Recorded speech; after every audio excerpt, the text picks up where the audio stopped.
What up, guys? It's Domatron. Welcome back to another video. So, today I wanted to talk about Rainfall and, let's see, Those Who Remain. So, because I've played both a lot. a lot. So, I wanted to compare Those Who Remain to Rainfall by being in Rainfall and talking about Those Who Remain. So, to start, there's level progression.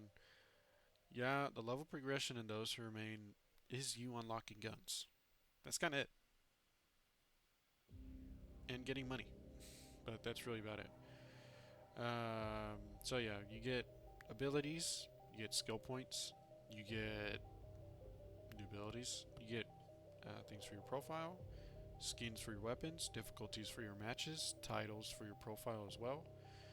Um, yeah, and difficulties and all that.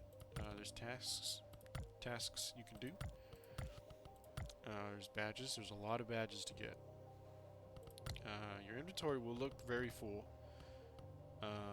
because everything is unlocked. I will preface though, this game is in early access, so it's only 80 Robux to play.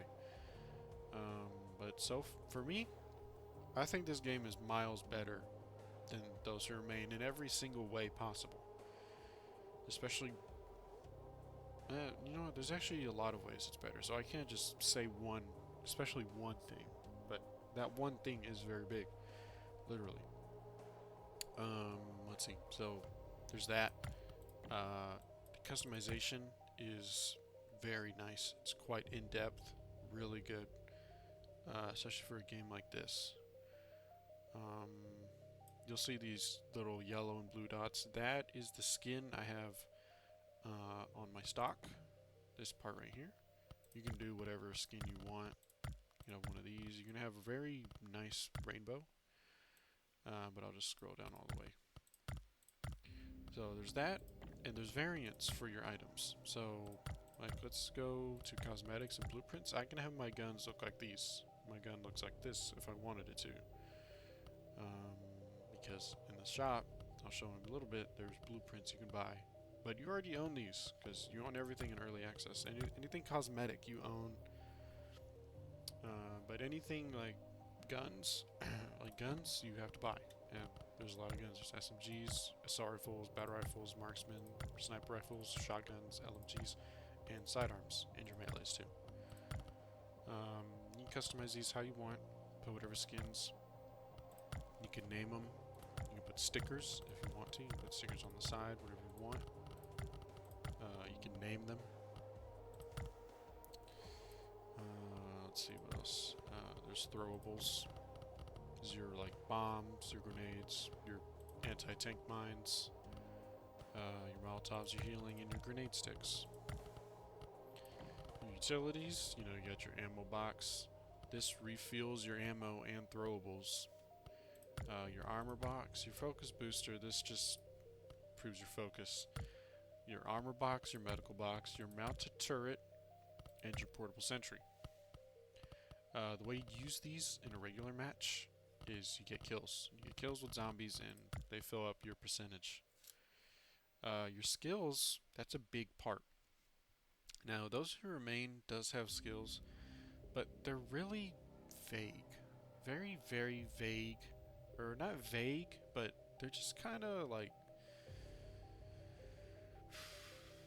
They're really split apart. Like, they don't... You just kind of select them and you just kind of move on, and even then, you don't really use a lot of the older, like the lower level perks. You use a lot more of the more recent, higher ones, like your Juggernaut armor.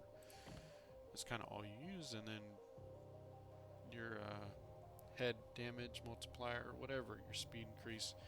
But this game has a lot more perks.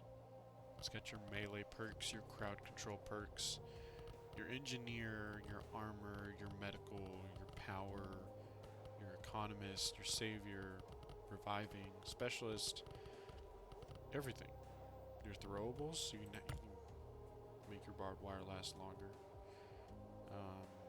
Yeah, you can be an expert on some of your perks, which just makes them better at like in a lot of ways. That's kind of it here. You can customize your character. There's a lot. Like I said, you own everything at the moment. You can be the cool emo solo guy you always wanted to be. Maybe in Apocalypse Rising, you can do that here. But yeah, there's a lot. You can customize your profile, banners and titles, and backgrounds from maps you've played on. Let's see.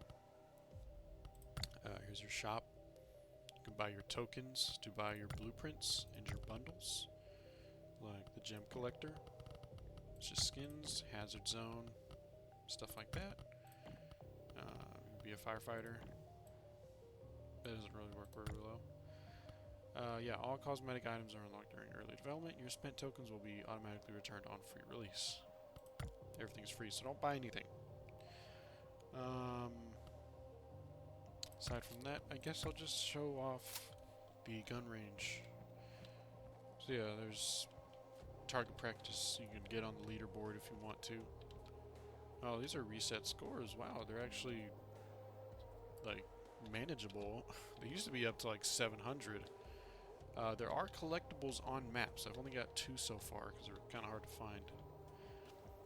But yeah, you can inspect your weapon. Like so, it's really nice. I probably won't do a match, but I will talk about the zombies, since the zombies are really easy to explain. So, in Those Who Remain,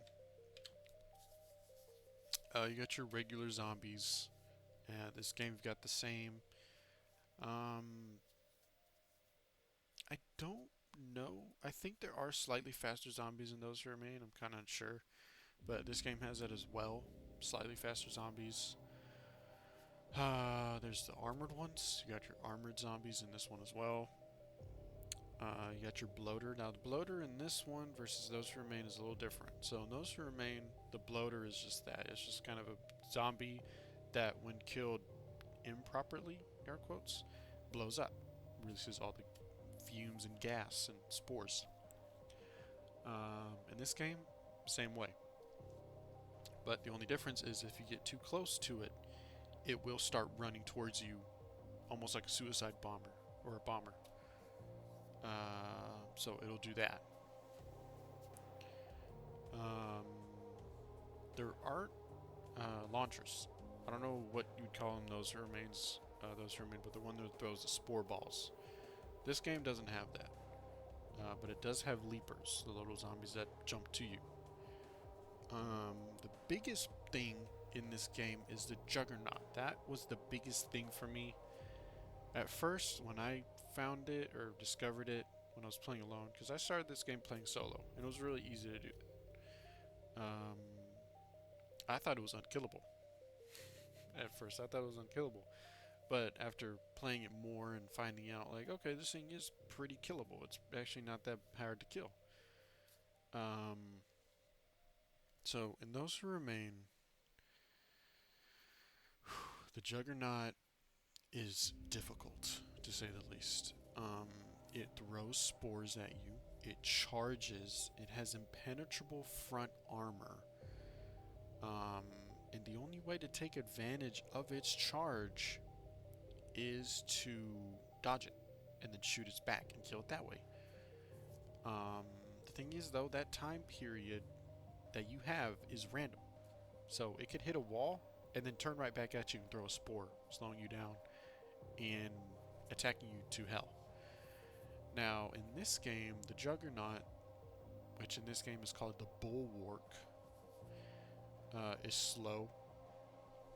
You know it's coming by either its zombie noises or its loud footsteps. Or its obviously physical appearance, because it's really big. In this game, the armor is destroyable. You can shoot it enough to the point the armor breaks, allowing you to kill it that way. But there is an exposed patch on its back. Very big. Like, its entire torso on its back is exposed to you. And can damage it quicker that way.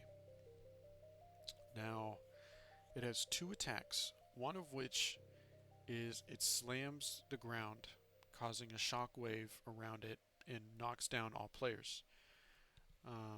In that time, you're on the ground, it's getting up from its attack, but you get up just before it can attack you again. That is, unless a bunch of zombies haven't already come and killed you that way. Its second attack after that, if you dodge its shockwave and you're still too close, it will punch you, knocking you down again. Both attacks give it a lot of time. It gives you a lot of time, to kill it. And with 4 people shooting at its back, or it in general, if you've already destroyed the armor, it will be killed within seconds, and you're able to go right back to progressing through your waves. And that's the beauty of it, honestly. That is the beauty of this game versus Those Who Remain.